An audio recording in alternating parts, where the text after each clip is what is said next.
राज्यसभा सांसद उपेंद्र कुशवाहा पहुंचे सहरसा, विपक्ष पर साधा निशाना, बोले ओबीसी का मुद्दा सिर्फ राजनीतिक छलावा। सहरसा पहुंचे राष्ट्रीय लोक मोर्चा के राष्ट्रीय अध्यक्ष सह राज्यसभा सांसद उपेंद्र कुशवाहा, जहां अपने कार्यकर्ताओं के साथ बैठक कर चुनावी परिचर्चा के बाद जिला अतिथि गृह में प्रेस वार्ता का आयोजन किया। इस वार्ता के दौरान उन्होंने विपक्ष पर निशाना साधते हुए कहा कि ओबीसी का मुद्दा सिर्फ और सिर्फ राजनीतिक लाभ के लिए है। विपक्ष के लोग बिहार से लेकर दिल्ली तक पहले मजबूत स्थिति में रहे हैं, लेकिन श्रीमान लालू प्रसाद यादव भारत सरकार में मंत्री रहते हुए जो चाहते वो कर सकते थे। उस समय वो जो चाहते भारत सरकार से करवा सकते थे। उस समय जातीय जनगणना के बारे में बात उन्हें नहीं सूझी। बिहार में जिस समय सरकार चल रही थी, जिसकी चर्चा मैंने अति पिछड़ा समाज, दलित समाज, महिलाएं, इनको सत्य में साझेदारी की बात नहीं सूझी। पंचायती राज संस्थाओं में नगर निकाय में आरक्षण देने का काम किसने किया? एनडीए की सरकार ने किया, आरजेडी और लालू जी ने नहीं किया। सत्ता में रहते हुए इन लोगों को ये बात नहीं सूझती है। सत्ता से बाहर हैं तो वोट के लिए सिर्फ इन मुद्दों का इस्तेमाल करते हैं। एक्चुअल में ओबीसी को हक देने का काम कोई और कर रहा है। देश में या तो बिहार में एनडीए ही कर रहा है। उन्होंने बिहार में 4 जगह के उपचुनाव एवं झारखंड में चुनाव को लेकर कहा कि बिहार का 4 जगह पर मतदान समाप्त हो चुका है। हम गए हुए थे। निश्चित रूप से हम दावे के साथ कह सकते हैं कि चारों जगह एनडीए भारी मतों से जीतेगी।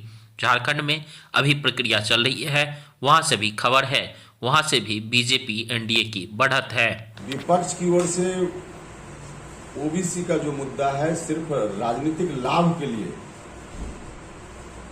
विपक्ष के लोग बिहार से लेकर दिल्ली में मजबूत स्थिति में पहले रहे हैं। श्रीमान लालू प्रसाद यादव जी जब भारत सरकार में मंत्री होते थे तो इस स्थिति में उस समय थे कि जो चाहते भारत सरकार से करवा सकते थे। उस समय जातीय जनगणना की बात उनको नहीं सूझी।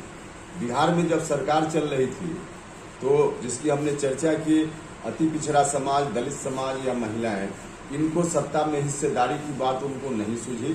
पंचायती राज संस्थाओं में, नगर निकायों में आरक्षण देने का काम किसने किया?